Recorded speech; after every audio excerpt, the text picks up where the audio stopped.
एक अरसे तक आर्य लोग हिंदुस्तान के उत्तर में अफगानिस्तान तक ही महदूद रहे, जिसे वो ब्रह्मवर्त कहते थे।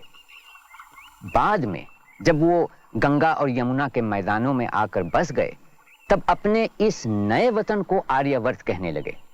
पुराने जमाने की तमाम तहजीबों की तरह आर्य भी नदियों के किनारे ही आकर बसे।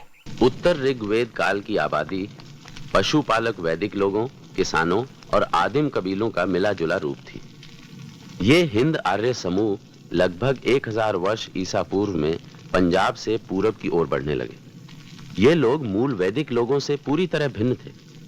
इस दौर की विशेषता थी लोहे का इस्तेमाल। शुरू में लोहे के हथियार ही बनते थे, धीरे धीरे औजार भी बनने शुरू हुए। खेती के लिए लकड़ी के हल का इस्तेमाल शुरू हुआ। मिट्टी के बर्तन बनाना, कपड़े बुनना और लकड़ी का सामान तैयार करने की तकनीक सिंधु घाटी सभ्यता से ही ली गई।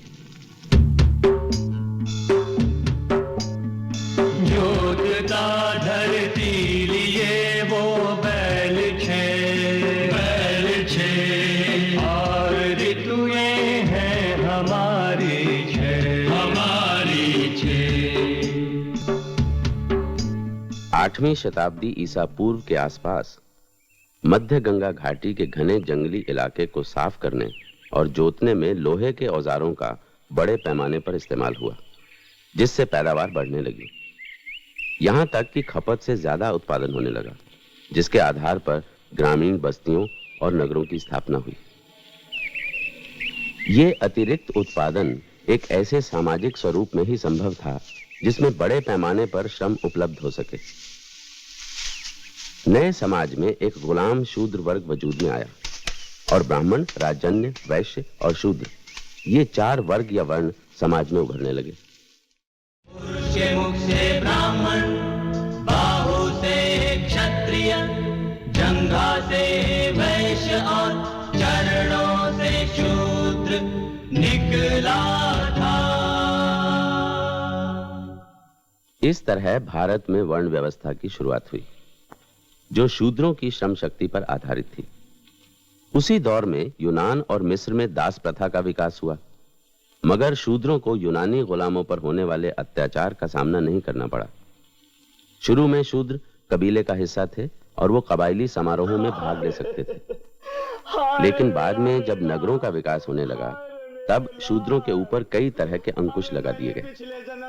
रामायण में राम ने शूद्र शंबूक को तप करने के अपराध में मृत्यु दंड दे दिया था। इस कथा से राम की क्रूरता का नहीं, बल्कि उस दौर के ब्राह्मणों की स्वार्थपूर्ण भावना का प्रदर्शन होता है, जिसके आधार पर इस कथा को बाद में रामायण में जोड़ा गया। शंबूक और एकलव्य की कथाओं से हमें उस समाज की जानकारी मिलती है जिसमें प्रचलित वर्ण व्यवस्था में ब्राह्मणों का स्तर सबसे ऊंचा था और ब्राह्मण इस दर्जे को बरकरार रखने के लिए जुटे रहते थे। फिर भी ब्राह्मणों की इच्छाओं और वास्तविक स्थिति में काफी फर्क था। जाति प्रथा में कुछ हद तक लचीलापन भी था। वर्ण विभाजन से मेहनत कश शूद्रों की हालत सदियों तक दयनीय बनी रही। आज भी गुजरात के बंधुआ मजदूरों के इस गीत में वही भावना छिपी है जो प्रारंभिक काल के दास और शूद्रों की रही होगी। मैं तम में जाता हूँ, मैं तम से आता हूँ, मैं तम में जाता हूँ, मैं तम से आता हूँ।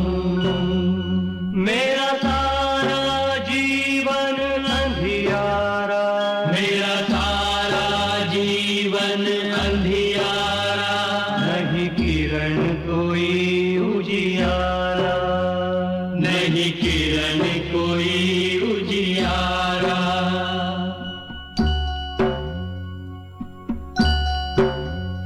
मैं अंधकार में जाता हूँ, मैं अंधकार से आता हूँ, मैं अंधकार में जाता हूँ, मैं अंधकार से आता हूँ। नहीं किरण नहीं